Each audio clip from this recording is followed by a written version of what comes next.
अब आज हम लोग पढ़ेंगे रक्त समूह, ब्लड ग्रुप। हर एक एग्ज़ाम के लिए, हर एक परीक्षा में, चाहे वो 10th हो, 11th हो, 12 हो, या कोई भी कंपटीशन एग्ज़ाम क्यों ना हो, सब में ये प्रश्न आते हैं ब्लड ग्रुप से। बिहार बोर्ड में तो ये पिछले 4-5 साल से हर बार एक का क्वेश्चन दे देता है, किसी से, रक्त समूह से। तो ध्यान से इसको देखेंगे, ये ब्लड ग्रुप है क्या, खोज इसका किसने किया, और इनको अलग अलग समूहों में किस आधार पर बांटा गया है। तो सबसे पहले जान लेते हैं रक्त समूह के खोजकर्ता कौन है।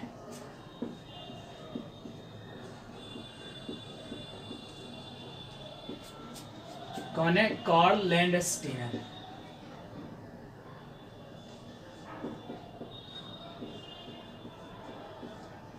है ना। याद रखेंगे 1901 ईस्वी में रक्त समूह का खोज कार्ल लैंडस्टीनर ने किया था। अलग अलग किताब में ऐसे कहीं इसका 1900 या 1902 भी मिलेगा, ठीक है। ऐसे ज़्यादातर 1901 ही मिलते हैं। तो बात क्या कि रक्त समूह का खोज किसने किया था? कार्ल लैंडस्टीनर ने 1901 ईस्वी में, है ना। कार्ल लैंडस्टीनर ने जो मनुष्य का लाल रक्त कण होता है, यानी RBC, red blood corpuscles, लाल रक्त कण में पाए जाते हैं, जो उनके जो मेम्ब्रेन्स होते हैं, झिल्ली होते हैं, उन झिल्ली के ऊपर यह एक प्रकार के ग्लाइकोप्रोटीन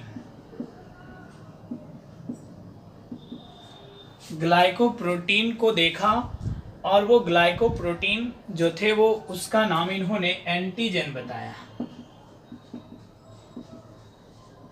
और एंटीजन दो प्रकार के थे, ए और बी। यानी क्या, रक्त समूह का खोजकर्ता कौन है? Karl Landsteiner. और कार्ल लैंडस्टीनर ने जो आरबीसी होते हैं, उन आरबीसी के जो सेल मेम्ब्रेन है, सेल मेम्ब्रेन के ऊपर एक विशेष प्रकार के ग्लाइकोप्रोटीन को देखा, जिसका नाम किन्होंने क्या बताया? एंटीजन। और एंटीजन कितने प्रकार के? दो, ए और बी, है ना।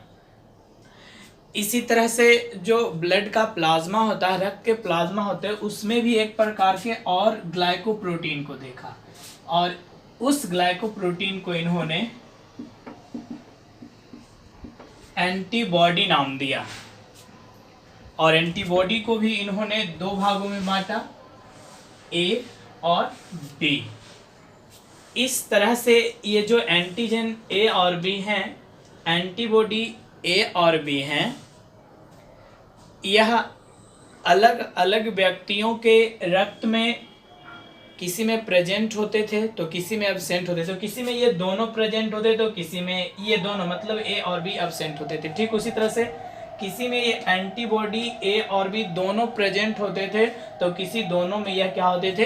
एब्सेंट होते थे। अर्थात सीधे आप बता सकते हैं कि ग्लाइकोप्रोटीन की उपस्थिति और अनुपस्थिति, ग्लाइकोप्रोटीन का मतलब एंटीजन और एंटीबॉडी की उपस्थिति और अनुपस्थिति के आधार पर कार्ल लैंडस्टीनर ने रक्त को 4 ग्रुप, है ना, 4 समूह में बांटा। वो कौन है 4 समूह?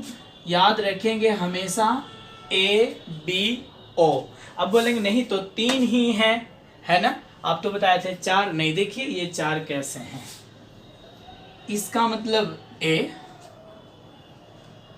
ये हो गए बी, एक साथ बोल सकते हैं ए बी और ओ।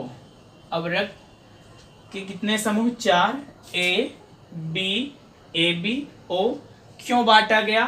तो ये ग्लाइकोप्रोटीन की उपस्थिति और अनुपस्थिति कारण किसने बांटा? कार्ल लैंडस्टीनर ने बांटा। ग्लाइकोप्रोटीन कितने प्रकार के? 2 प्रकार के। कौन कौन? Antigen, antibody. एंटीजन कितने प्रकार के? 2 प्रकार के। कौन? ए और बी। एंटीबॉडी कितने प्रकार के? ए और बी। अब हम लोग देखते हैं कि ये जो एंटीजन, एंटीबॉडी हैं, किस रक्त समूह में प्रेजेंट यानी उपस्थित होते हैं और किस रक्त समूह में अनुपस्थित होते हैं। देखते हैं कि किस तरह से एंटीजन और एंटीबॉडी किस रक्त समूह में प्रेजेंट होते हैं और किस में एब्सेंट होते हैं। ध्यान दीजिएगा, एक बार में याद हो जाएगा। हर एक एग्जाम में बता रहे ना, ये बहुत बार प्रश्न आए हैं बोर्ड के एग्जाम में, बता रहे पिछले 5 वर्ष से लगातार एक ऑब्जेक्टिव का प्रश्न यहाँ से बनेगा, जो एक बार में याद हो जाएगा आपको।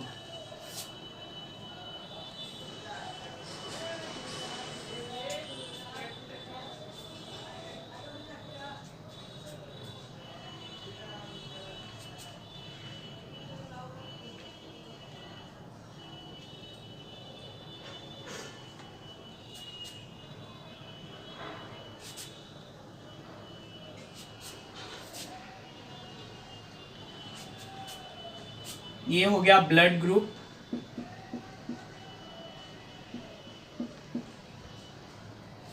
एक साथ ऐसे बता सकते हैं, ग्लाइकोप्रोटीन, और वह ग्लाइकोप्रोटीन दो हैं कौन कौन? एंटीजन और एंटीबॉडी। एंटीजन को हिंदी में बताइए प्रतिजन, और एंटीबॉडी को प्रतिरक्षी। तो ब्लड ग्रुप कितने बताए? 4। कौन? ए बी, ए बी और ओ। यहां से ध्यान दीजिए, बस 2 मिनट और हमेशा के लिए याद हो जाएगा आपको कि किसमें एंटीजन एंटीबॉडी प्रेजेंट होते हैं और किसमें एब्सेंट। हर एक परीक्षा के लिए बहुत ही महत्वपूर्ण प्रश्न। चलिए, आपको अभी पता है कि एंटीजन 2 थे कौन? ए और बी। एंटीबॉडी भी थे कौन? ए और बी। बहुत ही आसान है, जैसा ब्लड ग्रुप है उसका एंटीजन वही होता है, यानी जैसा ब्लड ग्रुप है उसका वैसा ही एंटीजन होता है। मतलब कि ब्लड ग्रुप ए है तो एंटीजन भी ए होंगे, ब्लड ग्रुप बी है तो एंटीजन भी बी होंगे, ब्लड ग्रुप ए बी है तो एंटीजन भी ए बी होंगे। ध्यान दीजिएगा, ओ प्रकार का एंटीजन नहीं था, मतलब कि ओ का कोई एंटीजन नहीं होता है। ठीक इसके विपरीत एंटीबॉडी होते हैं, यानी कि ब्लड ग्रुप ए है तो एंटीबॉडी क्या? बी। ब्लड ग्रुप बी है तो एंटीबॉडी ए। अब ब्लड ग्रुप ए बी तो ए बी का उल्टा क्या? ओ। लेकिन ओ प्रकार का भी एंटीबॉडी नहीं होता है। नेक्स्ट, ओ तो ओ का अपोजिट क्या होता है? A B. अर्थात ओ में एंटीजन कोई नहीं और एंटीबॉडी दो। ध्यान से देखिएगा, बहुत आसानी से याद हो जाएंगे। क्या? कि जैसा ब्लड ग्रुप होता है उसका एंटीजन भी वैसा ही होता है, यानी जिसका ब्लड ग्रुप ए होता है उसके antigen A, blood group B तो antigen B, blood group A B तो एंटीजन ए बी, और ओ प्रकार के एंटीजन नहीं होते हैं, इसलिए ओ में कोई एंटीजन नहीं पाया जाता है।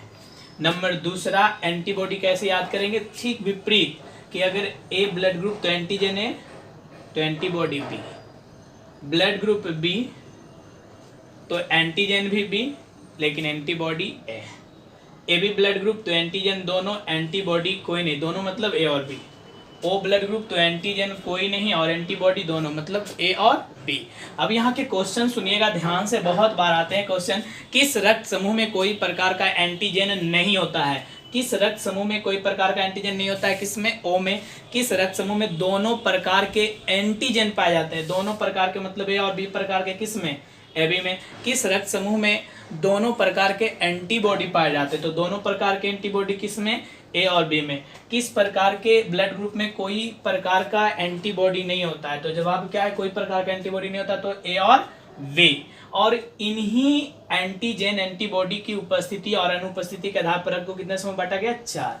2 और महत्वपूर्ण क्वेश्चन यहाँ पर सीखिए, बहुत बार आते हैं कि इनमें से किस रक्त समूह को यूनिवर्सल डोनर, है ना, सार्वभौमिकी रक्तदाता, और किसे यूनिवर्सल रिसिपेंट यानी सर्वग्राही कहा जाता है? आप सबको याद होगा पहले से भी, मैंने क्या बता रहे हैं? सर्वग्राही, है ना। यूनिवर्सल रेसिपिएंट कौन है? A B. उसी तरह से सर्वदाता यूनिवर्सल डोनर ओ। लेकिन अब तो ठीक है कि सर्वग्राही कौन है जी? तो ए बी। सर्वदाता कौन है? ओ। लेकिन अब आपके परीक्षा का ऐसा क्वेश्चन आ गया कि सर्वग्राही कौन है? क्या क्वेश्चन है? सर्वग्राही कौन है? ऑप्शन है A B positive, A B negative, O positive, O negative. अब तो आपको याद हो गया है कि सर्वग्राही कौन है, तो आपको याद है कि यूनिवर्सल रेसिपिएंट यानी सर्वग्राही जो ए बी है, लेकिन ऑप्शन है A B positive A B negative, तो ऐसे में क्या बनाएंगे, ए बी निगेटिव। ठीक, उसी तरह से ए बी निगेटिव नहीं sorry A B positive, A B positive को क्या कहेंगे, सर्वग्राही यूनिवर्सल रेसिपेंट कहेंगे। ठीक, उसी तरह से सर्वदाता कौन है, आपको याद है ओ होता है, लेकिन ओ में फिर से इसी तरह का ऑप्शन है A B positive A B negative O positive O negative. अब इसका क्या जवाब आएगा, तो ओ निगेटिव याद रखेंगे। यानी दो क्वेश्चन, सर्वग्राही कौन है ए बी, लेकिन ए बी में कौन, ए बी पॉजिटिव नेगेटिव, तो क्या बताएंगे ए बी पॉजिटिव। सर्वदाता कौन है यानी यूनिवर्सल डोनर कौन है, तो ओ पॉजिटिव या ओ नेगेटिव, तो क्या ओ नेगेटिव। कभी कभी कंफ्यूजन हो जाएगा पहले ओ में है कि यूनिवर्सल डोनर या रिसीवर कौन है, बहुत आसान है, अंग्रेजी में याद रखेंगे यूनिवर्सल डोनर, क्या रहा डोनर, यानी कि डो मीन्स ओ जो है यूनिवर्सल डोनर है, सर्वदाता है, और यूनिवर्सल रिसीवर ए बी है। अब आपको पीछे जो भी क्लास करते आ रहे हैं उससे रिलेटेड क्वेश्चन 1 और 2 और आज जो पढ़े उससे भी एक क्वेश्चन, टोटल 3 क्वेश्चन है। ये तीनों क्वेश्चन का उत्तर पिछले सभी क्लास की तरह ही जैसे कमेंट सेक्शन बॉक्स में देते थे उसी तरह से आज भी। बहुत बच्चे का आंसर नहीं आ पाता है, बहुत कम ही लोग आंसर दे पाते हैं, इसलिए ध्यान से देखिए और फिर इसका आंसर दीजिएगा। जैसे पहला क्वेश्चन है, मेंडल के नियमों का पुनः खोज किसने किया था। ऑप्शन है डिब्रीज, शेरमार्क, कॉरेंस, इनमें से सभी, जो भी करेक्ट आंसर है उसको बताना है। दूसरा, एक संकर संकरण मोनो हाइब्रिड क्रॉस का अपवाद नियम है। अपूर्ण प्रभाविता इनकम्प्लीट डोमिनेंस, सह प्रभाविता कोडोमिनेंस, सह लगनता लिंकेज, और डी ए एवं सी दोनों। और तीसरा जो आज अभी पढ़े हैं, ए और बी प्रकार का प्रतिरक्षी एंटीबॉडी किस रक्त समूह में पाया जाता है। ऑप्शन है ए बी और ओ, है ना। तो इन सभी प्रश्नों का उत्तर आपको बताना है कमेंट बॉक्स में।